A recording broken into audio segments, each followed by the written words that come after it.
и вместе с тем непростой напряженный труд. Мы это прекрасно понимаем и обязательно продолжим делать все для того, чтобы мамы, семьи с детьми, особенно многодетные, чувствовали нужную им поддержку. Видели, что их интересы всегда... Ini baru mantap. Peringkat 30 FIFA siap bantu Indonesia berkembang dan siap berbenturan dengan Garuda. Kapan dan bagaimana nasib uji? Coba ini, PSSI harus siapkan segalanya. Simak fakta lengkapnya hingga selesai. Alhamdulillah, timnas Cina terpuruk karena badai cedera. Jelang laga hidup mati melawan timnas Indonesia, Puyeng, pelatih Ivankovic cemas tanpa 4 pilar utama. Apakah Cina bisa bangkit di kualifikasi Piala Dunia 2026? Semoga saja baik untuk timnas Indonesia. Simak fakta lengkapnya.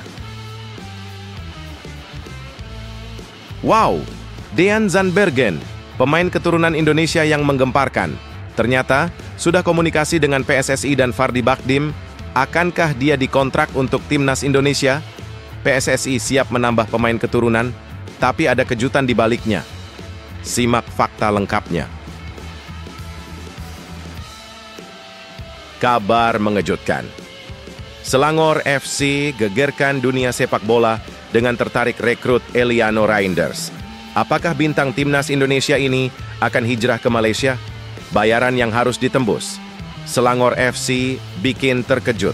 Sanggupkah mereka membayar transfer mahal Eliano? Simak fakta lengkapnya hingga selesai.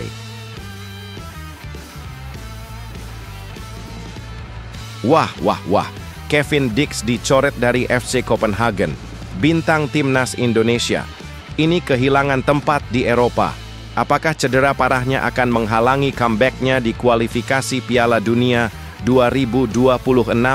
Begini nasibnya di timnas Garuda. Simak fakta lengkapnya hingga selesai.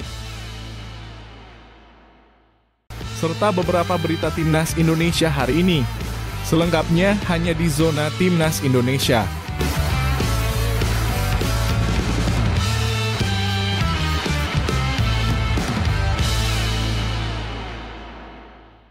Sebelumnya, jangan lupa subscribe channel ini supaya tidak ketinggalan berita timnas Indonesia. Ini baru mantap.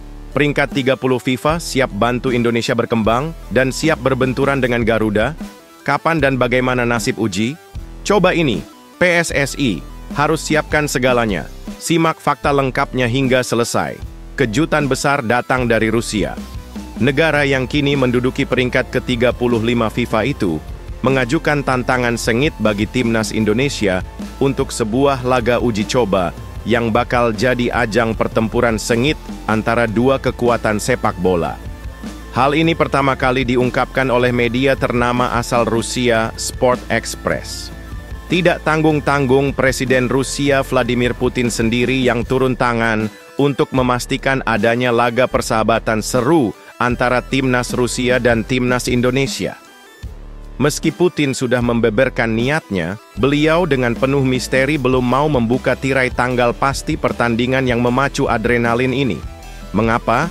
Karena segalanya masih bergantung pada jadwal pertandingan timnas Indonesia yang sedang menggila dalam kualifikasi Piala Dunia 2026 zona Asia yang bakal berhadapan dengan dua raksasa, Cina dan Jepang, pada 5 dan 10 Juni 2025 nanti. Namun, jika timnas Indonesia berhasil mencetak sejarah dengan melaju mulus ke Piala Dunia 2026, maka peluang untuk melawan Rusia terbuka lebar. Mereka bisa memanfaatkan waktu kosong untuk persiapan yang gila-gilaan di agenda FIFA Matchday pada September, Oktober, dan November 2025. Tapi, tunggu dulu. Kalau timnas Indonesia harus berjuang lagi di putaran keempat kualifikasi, maka laga uji coba melawan Rusia bisa terancam batal. Kondisi itu akan membuat laga ini semakin menegangkan karena mereka harus fokus total menghadapi pertandingan yang lebih menentukan. Hanya jika gagal lolos ke putaran ketiga, Garuda bisa segera menerima tantangan dari Rusia tanpa halangan. Sang pelatih, Patrick Kluivert, yang sedang menyusun strategi untuk membawa timnas Indonesia menembus dunia, pasti sudah menanti kesempatan ini. Terlebih lagi, Putin sendiri sudah menyatakan rencananya dengan penuh semangat. Salah satu hal penting yang akan datang adalah merencanakan pertandingan persahabatan antara timnas Rusia dan Indonesia. Wah, ini bisa jadi pertandingan yang bakal bikin seluruh penggemar sepak bola Indonesia bergetar hebat. Meski begitu, PSSI yang tengah sibuk memastikan timnas Indonesia melangkah ke Piala Dunia masih menutup rapat soal kelanjutan informasi uji coba ini. Satu hal yang pasti, PSSI masih menunggu kabar lebih lanjut mengenai rencana laga ini. Perwakilan dari PSSI sendiri mengungkapkan, kami belum mendapat kabar apapun tentang pertandingan persahabatan dengan Rusia. Namun, perlu diingat bahwa Rusia saat ini tengah terisolasi akibat sanksi FIFA, sehingga mereka hanya boleh menggelar laga persahabatan saja tanpa bisa mengikuti kompetisi internasional. Terlepas dari semua drama ini, satu hal yang pasti, Rusia masih merupakan kekuatan besar yang bisa membuat Indonesia bertekuk lutut. Dengan kemenangan meyakinkan 5-0 atas Grenada dan Zambia pada Maret 2025, timnas Rusia yang kini menduduki posisi ke-35 FIFA akan jadi lawan yang sangat tangguh. Jadi pertanyaannya adalah, apakah timnas Indonesia siap menghadapi tantangan besar ini? Ataukah mereka akan dikejutkan oleh kekuatan Rusia yang tak terkalahkan? Kita tunggu saja perkembangan serunya. Berikan komentar setuju dan jangan lupa like juga.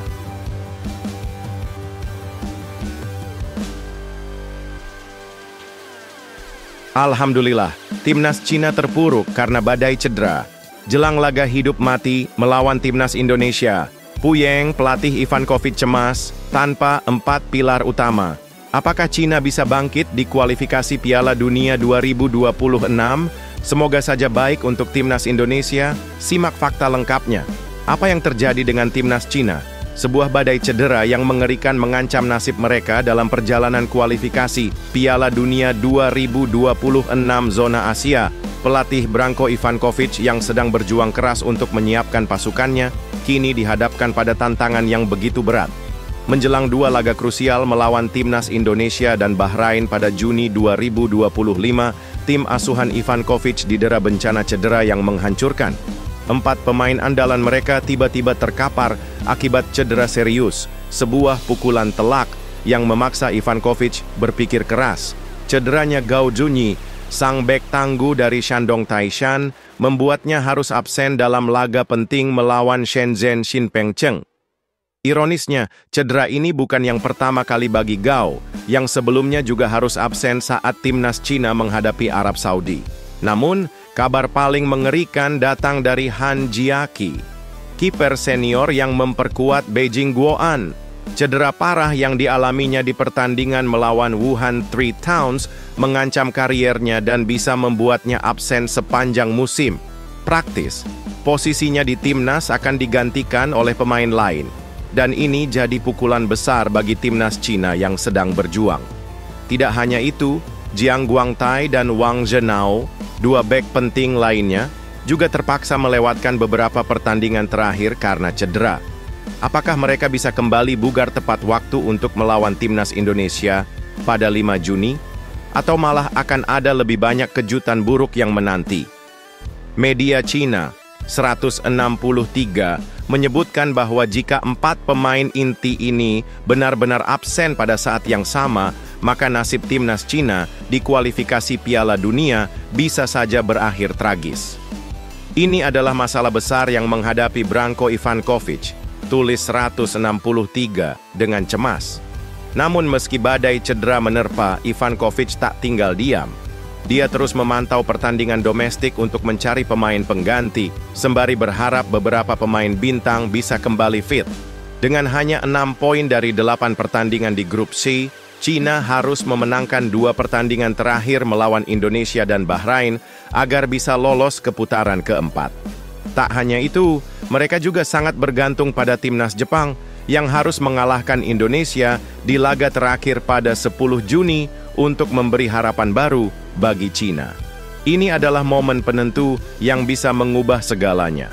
Sebuah kisah epik yang akan menentukan apakah timnas Cina bisa bangkit atau justru tenggelam dalam jurang cedera. Akankah Ivankovic berhasil menyiapkan pasukan baru yang tangguh? Ataukah timnas Indonesia akan menjadi batu sandungan yang lebih besar bagi harapan Cina? Kita tunggu saja. Berikan komentar kalian.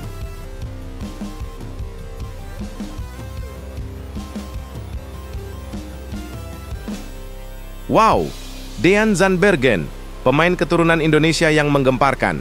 Ternyata, sudah komunikasi dengan PSSI dan Fardi Bakhdim. Akankah dia dikontrak untuk timnas Indonesia? PSSI siap menambah pemain keturunan, tapi ada kejutan di baliknya.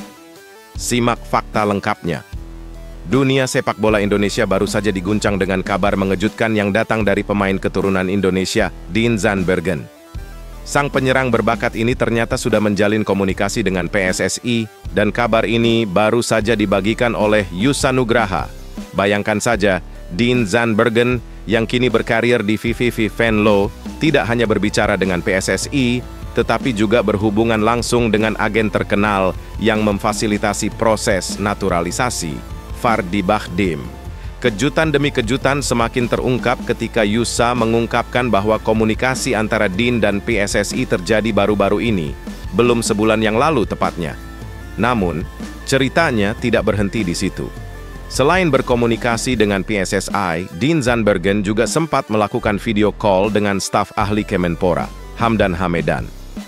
Apa yang sedang terjadi di balik layar? Apakah Dean Zandbergen akan menjadi pemain naturalisasi terbaru yang dipanggil untuk memperkuat timnas Indonesia? Sayangnya, Ketua PSSI Erick Thohir memberikan pernyataan mengejutkan tidak ada tambahan pemain naturalisasi untuk periode Juni 2025. Dia menegaskan bahwa fokus PSSI saat ini adalah pada pemain naturalisasi yang sudah ada dan tidak akan ada pemain baru yang diproses dalam waktu dekat. Jadi, apakah ini akhir dari cerita Dean Zandbergen atau justru hanya awal dari babak baru yang lebih menegangkan? Untuk yang belum tahu, Dean Zandbergen adalah pemain kelahiran Belanda pada 5 September 2001 yang berusia 23 tahun. Kariernya yang gemilang di Belanda dimulai sejak usia muda bersama beberapa klub, dan saat ini ia tengah berjuang di kasta kedua Liga Belanda bersama VVV Venlo. Dengan penampilan impresif bersama Sparta Rotterdam dan FC Dordrecht, kini peluang untuk membela timnas Indonesia semakin terbuka lebar. Namun, meski tampil menjanjikan, kabar mengenai proses naturalisasi Dean masih tersembunyi dan penuh misteri. Akankah dia benar-benar dipanggil untuk memperkuat Garuda? Atau akankah impian itu kandas begitu saja? Yang jelas, sepak bola Indonesia semakin dipenuhi dengan teka-teki seru yang siap menggebrak dunia. Berikan komentar kalian.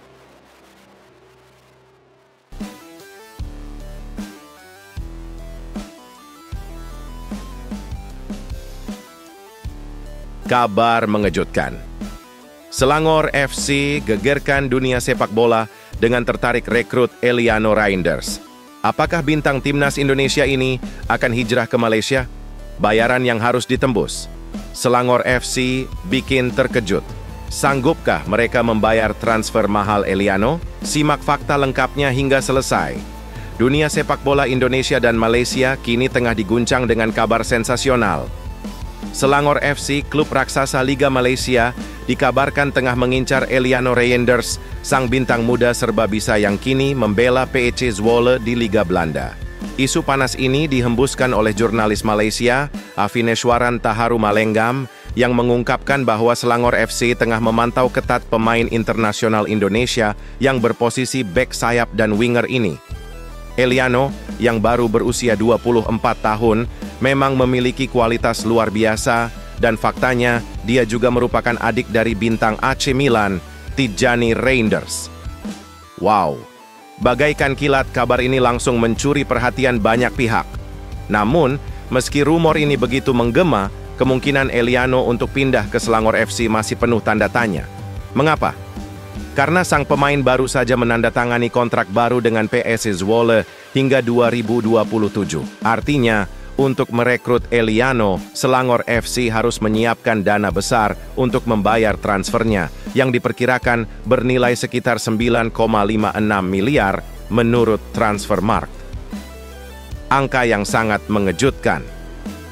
Eliano sendiri sudah menjadi bagian dari PSI Zwolle sejak 2016, mulai dari level junior hingga promosi ke tim utama pada 2020. Walaupun sudah bermain 106 pertandingan dengan 6 gol dan 7 assist, musim ini Eliano hanya tampil sebanyak 16 kali, dengan hanya 6 diantaranya menjadi starter. Di tengah ketatnya persaingan Liga Belanda, Eliano akhirnya dinaturalisasi oleh Timnas Indonesia pada September 2024 dan sudah 3 kali memperkuat Garuda. Dengan prestasi dan bakat yang luar biasa, apakah ini saatnya bagi Eliano untuk melangkah ke level yang lebih tinggi? Apakah Selangor FC benar-benar siap untuk menebus sang bintang dengan harga yang fantastis? Semua pertanyaan ini masih menggelayut di udara dan kita hanya bisa menunggu kejutan selanjutnya. Berikan komentar kalian.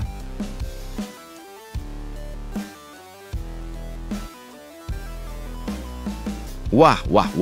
Kevin Dix dicoret dari FC Copenhagen, bintang Timnas Indonesia. Ini kehilangan tempat di Eropa. Apakah cedera parahnya akan menghalangi comeback-nya di kualifikasi Piala Dunia 2026? Begini nasibnya di Timnas Garuda, simak fakta lengkapnya hingga selesai. Badai menerjang karier gemilang Kevin Dix. Seperti petir yang menyambar, karier sang bintang Timnas Indonesia ini harus berakhir lebih cepat dari yang diperkirakan akibat cedera parah yang menimpanya. Kevin Dix, yang telah berjuang keras di FC Copenhagen, baru saja mengumumkan melalui akun media sosial resminya bahwa ia tidak akan lagi tampil untuk klub Denmark tersebut hingga akhir musim. Cedera paha yang dialaminya saat derby melawan Brøndby pada 13 April 2025 lalu hanya membuatnya bertahan di lapangan selama 23 menit, dan kini ia harus menjalani istirahat panjang yang memaksanya keluar dari skuad FC Copenhagen. Dalam laga tersebut, meski kalah 2-1, itu menjadi penampilan terakhir Kevin Dix di tim asal Denmark tersebut. Kabar ini jelas menjadi pukulan telak, baik untuk Kevin Dix maupun untuk Timnas Indonesia. Setelah menderita cedera yang cukup parah, Dix dipastikan absen dalam sisa musim ini dan diproyeksikan untuk pindah ke Borussia Mönchengladbach di Bundesliga pada musim depan. Namun, apa yang lebih mengkhawatirkan adalah dampak dari cedera ini bagi Timnas Indonesia yang masih berjuang di putaran ketiga kualifikasi Piala Dunia 2026. Kevin Dix yang memiliki peran vital di lini pertahanan Garuda berisiko besar absen dalam 2 laga krusial Indonesia melawan Cina pada 5 Juni dan Jepang pada 10 Juni 2025. Cedera ini tentu menjadi kehilangan besar bagi skuad asuhan Patrick Kluivert yang membutuhkan kekuatan maksimal untuk memastikan langkah mereka ke putaran berikutnya. Tanpa Dix, Timnas Indonesia bakal kehilangan pemain yang telah tampil solid dan memberikan kontribusi besar dalam beberapa laga terakhir. Lantas, akankah Timnas Garuda mampu mengatasi krisis ini dan tampil tanpa bintang utamanya? Atau ini menjadi ujian berat yang akan menentukan masa depan mereka di kualifikasi Piala Dunia 2026? Kita tunggu saja, berikan komentar kalian.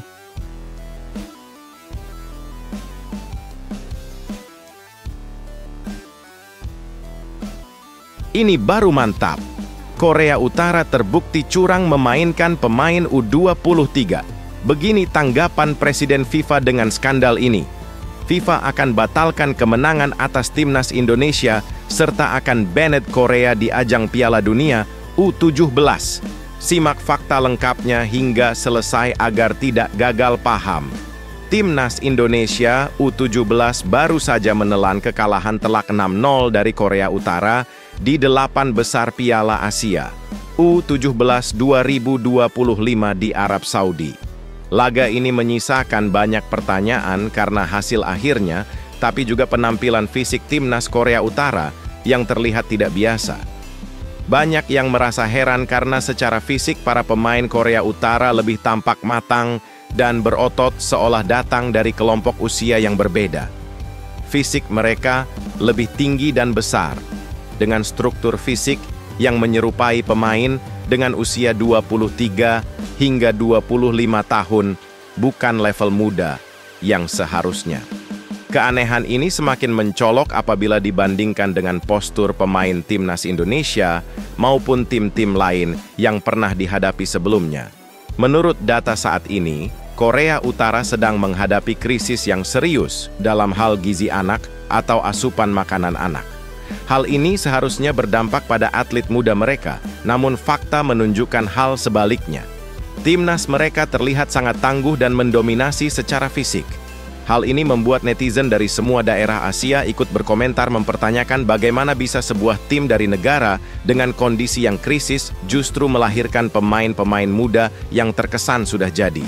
Misteri tentang usia serta pembinaan atlet di Korea Utara kini menjadi sorotan. Isu yang menjadi kejanggalan dalam pertandingan Indonesia melawan Korea Utara kini makin memanas. Apalagi setelah Presiden FIFA yakni Gianni Vincenzo Infantino secara terbuka menyampaikan apabila Indonesia merasa dirugikan atau dicurangi, maka tidak perlu ragu untuk melapor. Kami terbuka untuk menerima laporan dari Indonesia dan siap memberikan dukungan penuh dalam proses investigasi, tegasnya. Pernyataan ini bisa saja menjadi angin segar bagi pecinta sepak bola tanah air yang merasa ada ketidakwajaran dalam laga tersebut, terutama dalam hal postur fisik pemain Korea Utara. Banyak yang meyakini bahwa ini bukan isu kalah menang, akan tetapi ini sudah melanggar aturan dan keadilan dalam kompetisi. Tidak hanya itu, FIFA juga menegaskan tidak akan tinggal diam apabila terbukti terjadi pelanggaran yang serius. Mereka akan membanet Korea Utara dari Piala Asia dan bahkan di Piala Dunia 2025. Jika memang terbukti kuat bila Korea Utara melanggar aturan, kami siap untuk mengangkat isu ini ke level yang lebih tinggi, termasuk pembekuan partisipasi mereka dalam ajang besar seperti Piala Asia, bahkan Piala Dunia, tegas Infantino.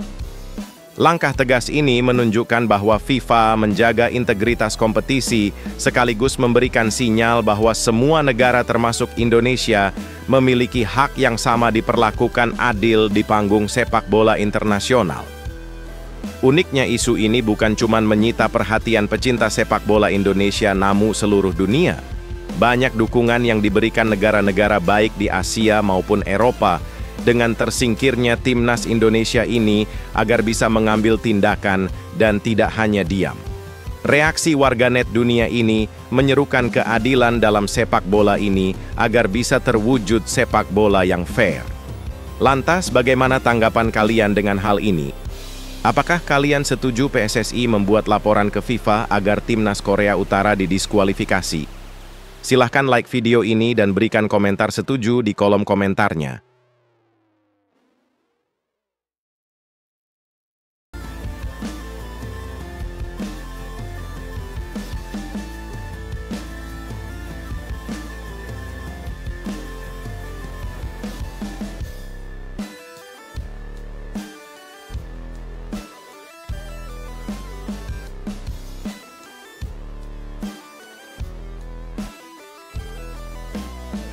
Bikin merinding, Erick Thohir ngamuk usai timnas Indonesia U17. Dibantai Korea Utara, peringatkan masyarakat jangan gegabah menyalahkan. Ternyata, ini perjuangan mengharukan para pemain muda yang hampir tak terungkap. Bukan kekalahan biasa, tapi momentum bangkitnya. Masa depan sepak bola nasional. Simak curhatan mengejutkan Erick yang bikin hati tersentuh dan mata terbuka lebar. Di balik kekalahan telak timnas Indonesia U17 dari Korea Utara dengan skor mencolok 0-6, muncul suara lantang dari sosok yang tak pernah lelah memperjuangkan sepak bola tanah air, Erick Thohir. Ketua Umum PSSI ini bukan hanya angkat bicara, tapi seakan berteriak membela harga diri para Garuda muda yang telah berjuang mati-matian di atas lapangan hijau dalam ajang Piala Asia U17 di Arab Saudi, Senin, 14 April 2025. Ia menyampaikan pesan berapi-api kepada seluruh masyarakat Indonesia. Jangan sekali-kali menghukum mereka hanya karena satu kekalahan. Erick menegaskan, para pemain muda ini adalah pejuang sejati, bukan robot yang bisa terus menang tanpa jatuh. Mereka adalah generasi harapan bangsa yang tengah menapaki jalan panjang menuju kejayaan. Di balik skor menyakitkan itu, ada darah, keringat, dan air mata yang tertuang dalam latihan dan pertandingan. Apalagi banyak dari mereka berasal dari keluarga sederhana yang berkorban segalanya demi sang anak mengenakan seragam merah putih. Lihat perjuangan mereka. Ini bukan sekadar sepak bola, ini adalah simbol pengorbanan, semangat, dan tekad baja, ujar Erik dengan nada emosional. Baginya, kekalahan itu adalah guru terbaik, bukan aib yang layak dicaci. Justru dari kegagalan inilah kita harus bangkit, bersatu, dan mendukung habis-habisan generasi penerus sepak bola Indonesia. Erik juga menegaskan bahwa PSSI tidak akan tinggal diam. Mereka berkomitmen penuh untuk membina skuad U17 agar lebih matang dan siap tempur menyongsong Piala Dunia U17 mendatang di Qatar. Tahun lalu kita lolos karena jadi tuan rumah. Tahun ini kita buktikan kita layak lewat kualifikasi. Ini bukan kebetulan, ini hasil nyata dari program yang kita bangun, tegasnya penuh semangat. Tidak hanya itu, ia mengingatkan bahwa banyak tim kuat lain juga tumbang. Jepang ditaklukkan Arab Saudi lewat drama adu penalti. Uzbekistan tampil mengejutkan dengan performa stabil baik di level junior maupun senior. Artinya, Garuda Muda tidak sendiri dalam keterpurukan ini, dan justru ini adalah waktu paling tepat untuk melakukan refleksi dan bangkit lebih dahsyat. Dengan penuh haru dan optimisme, Erik meminta seluruh rakyat Indonesia untuk menyambut pulang para pemain muda dengan kepala tegak, bukan dengan caci maki. Mereka sudah membuktikan bahwa Indonesia layak diperhitungkan dan masih punya banyak waktu untuk membuktikan kehebatannya. Pembinaan harus terus berlanjut. Kita harus bisa seperti Jepang, Korea Selatan, bahkan Uzbekistan. Pembinaan usia muda adalah kunci, dan Garuda Muda adalah awal dari kebangkitan besar bangsa ini di panggung sepak bola Asia. Tutupnya. Berikan komentar kalian.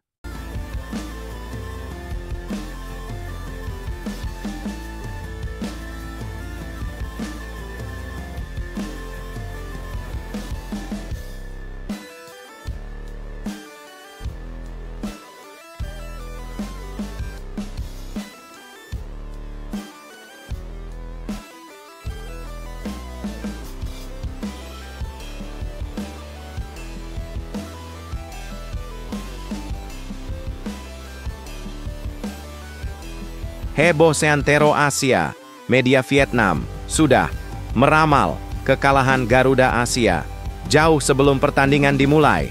Fakta mengejutkan. Ini bikin netizen Indonesia terdiam dan mikir keras, benarkah kita masih jauh tertinggal? Ternyata ini alasan rahasia mengapa Garuda Muda tak berkutik di lapangan. Simak fakta lengkapnya. Siapa sangka kekalahan telak timnas Indonesia U17 dari Korea Utara dengan skor memalukan 0-6 di perempat final Piala Asia U17 2025 ternyata sudah diprediksi secara gamblang oleh media Vietnam, Soha, jauh sebelum peluit pertama dibunyikan. Layaknya seorang peramal sepak bola yang mengintip masa depan lewat bola kristal, media tersebut dengan percaya diri menyebut Garuda Asia akan mengalami kesulitan berat menghadapi kekuatan Korea Utara yang terbilang monster di level Asia. Menurut mereka, timnas Korea Utara U17 bukan hanya sekadar tim kuat, tapi raksasa sunyi yang telah makan asam garam turnamen kontinental. Dengan catatan prestasi yang luar biasa mencolok, 13 kali tampil di ajang Asia, 5 kali lebih banyak dari Indonesia, 2 kali menyabet gelar juara, 2010 dan 2014, dan 2 kali jadi runner-up, 2004 dan 2824, 2006. Mereka punya modal pengalaman dan mental baja yang siap meluluh lantakan tim manapun yang berani menghalangi. Media Vietnam bahkan terang-terangan menyebut bahwa pengalaman dan konsistensi Korea Utara di turnamen besar menjadi celah terbesar yang belum dimiliki Indonesia, yang baru saja mencicipi babak-babak akhir secara historis dan emosional. Tapi jangan salah, meski tersingkir dari ajang ini, Garuda Asia justru tengah menorehkan sejarah emas. Untuk pertama kalinya mereka melaju ke Piala Dunia U17 lewat jalur kualifikasi resmi, bukan karena jadi tuan rumah. Sebuah pencapaian luar biasa yang layak dibanggakan, walau dibayangi kekalahan menyakitkan. Kini, sorotan beralih ke panggung dunia. Zahabi Goli dan rekan-rekannya punya waktu emas untuk memperbaiki diri, menyusun strategi, dan membalas semua keraguan dengan performa mengguncang dunia pada November mendatang. Kekalahan ini bukan akhir, tapi awal dari babak balas dendam yang akan mengguncang dunia sepak bola internasional. Dunia, bersiaplah. Garuda Asia belum selesai. Berikan dukungan dan komentar kalian.